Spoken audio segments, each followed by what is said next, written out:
Ya. Oke, sekali lagi ya, sekali lagi teman-teman. Yang pertama sekali, peringkat praujian. Ujian nih, peringkat praujian, pastikan tuan-tuan memilih tempat yang kering, yang mempunyai pengudaraan yang baik. Yang kering dan udara yang baik. Dan bukan kawasan lalu lalang lah. Walaupun kadang-kadang di hospital kan, atau klinik dia buat di luar, tapi bukan laluan. Maknanya tidak banyak kontak dengan pelajar-pelajar yang lain. Itu yang pertama. Untuk pelajar sendiri, pastikan dalam setengah jam itu pelajar tidak makan makanan yang boleh mengganggu ujian. Contohnya makanan yang mencari kalemen dan sebagainya. Tapi untuk minum air boleh. Untuk minum air. Selain ini, air liur, ludah, bukan kahak ya. Dan boleh minum air. Boleh minum. Kalau air itu tidak cukup, air ludah tak cukup, boleh minta pelajar minum air mineral dan sebagainya. Air kosong lah, air kosong. Itu praujian. Semasa ujian, yang pertama sekali pastikan apabila kit itu sudah dikeluarkan daripada kotak ataupun skor dan sebagainya, minta pelajar tengok sendiri kit itu ataupun seorang petugas memastikan bersama dengan pelajar kit itu tidak terganggu, tidak dibuka ataupun tidak ada sebarang kesan-kesan yang masalah. Kemudian selepas itu keluarkan dan di situ ada 5 perkara tuh sebenarnya dalam kit yang kita bekalkan itu. Ada 5 perkara termasuk panduan menggunakan kit tersebut. Tuan-tuan mintalah pelajar, tapi jangan tuan-tuan yang buat. Ini kendiri hendaklah dibuat oleh pelajar. Dan pastikan sebelum pelajar memegang ataupun menggunakan kit itu tangan hendaklah dibasuh atau menggunakan hand sanitizer lah. Pelajar sendiri yang ambil dan tuan-tuan gunakan glove untuk mengakhiri lebih baik. Kalau ada PPE, kalau ada bekal PPE lagi bagus. Jadi itu dalam masa proses dan pastikan pelajar juga dalam keadaan yang bertenang. Sebab ada dapatan kita sebelum ini bila kita dapat pemantauan pelajar dia nampak takut sama ada positif tapi tidak ada sebagainya macam-macam. Jadi kita dalam keadaan yang tenang lah, yang pelajar dalam keadaan yang relax macam itu kan. Jadi kemudian satu persatu kita terangkan kaedah menggunakan kit ini. Mudah saja tuan-tuan menggunakan air liur, gunakan dalam corong itu dan tuan-tuan ya di situ lah.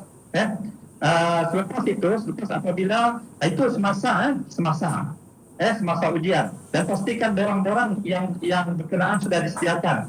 Kalau sebelum ini saya nyatakan dorong lampiran kit 2, kit 3 itu untuk asrama, yang kit 2 itu untuk berjalan, yang kit lampiran tulis ada barang khusus yang dalam surat edaran itu ada barang itu sudah kita panjangkan pada TPD gunakan barang itu untuk yang berbicara untuk saringan bekal 10% ini. Itu semasa ujian dilaksanakan dan apabila kita telah keputusan apabila negatif ambil resiko maka pelajar boleh beredar lah ataupun boleh beredar ke kelas tersebut. Jika ambil itu ulangan lah, kena buat ulangan. Jika negatif, yang ini ditangani dan mengikut prosedurnya yaitu satu mengasingkan pelajar berkenaan dan tuan-tuan perlu bersedia kalau ada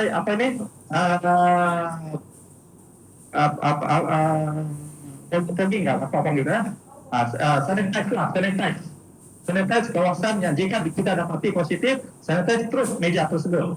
Alat dan apa tu tuan-tuan jangan sentuh, terus sanitize lah.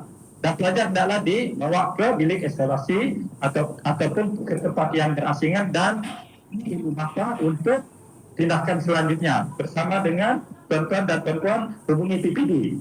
Nomor PKD, Pejabat Kesihatan Daerah. Dan saya rasa Dr. PPK Jabatan Kesihatan Negeri Sabah mungkin berada di sini dan juga ada Prof. Sofia. Kita juga telah mengedarkan senarai PKD di seluruh negeri kepada PPD. Jadi boleh rujuk PPD lah. PPD ada dalam bersama-sama dengan kita. Boleh minta nomor rujukan PKD itu tuan-tuan guru besar tuan-tuan dan tuan-tuan guru besar perlu simpan. Dapatkan daripada PPD. Khususnya di sektor pembangunan murid. Kita dah bagilah nomor tersebut. Itu sangat penting Kemudian apabila selesai, maknanya semua yang negatif pun telah diuruskan, yang invalid, yang tidak accurate ataupun invalid pun sudah diuruskan, yang positif demikian juga. Dan yang seterusnya ialah pelupusan. Pelupusan tuan-tuan dan puan-puan khusus disediakan dalam kit tersebut berserta dengan digulunglah dengan getakan, buka dan masukkan semua peralatan tersebut ke dalam kit berkenaan. Masukkan ke dalam kit berkenaan, sisa-sisa itu lah, termasuk juga plastik dan apa itu masuk dalam persediaan memang disediakan khusus. Dan inilah yang sisa ini ataupun bekas gunaan ini digunakan ataupun dimasukkan ke dalam satu plastik lagi ataupun sampah yang berplastik. Kalau dia kita tu seingat saya warna kuning orange kah? Tapi tuan-tuan tak perlu lah. Yang penting dikumpulkan dalam satu plastik lah dan diikat. Kumpul dahulu semua tuan-tuan, kalau 10 lah, kalau 20 kit yang sisa tu yang dimasukkan dalam plastik. Selepas itu tuan-tuan masukkan lagi apabila tuan-tuan nak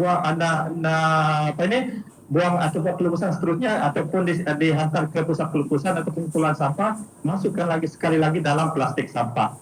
Kenapa dua plastik ini tuan-tuan? Untuk mengelakkanlah kit itu ataupun bahan ini terkeluar atau tercemarlah lebih lagi jika ada yang positif. Itu secara terperinci dan tengoklah tuan-tuan untuk kita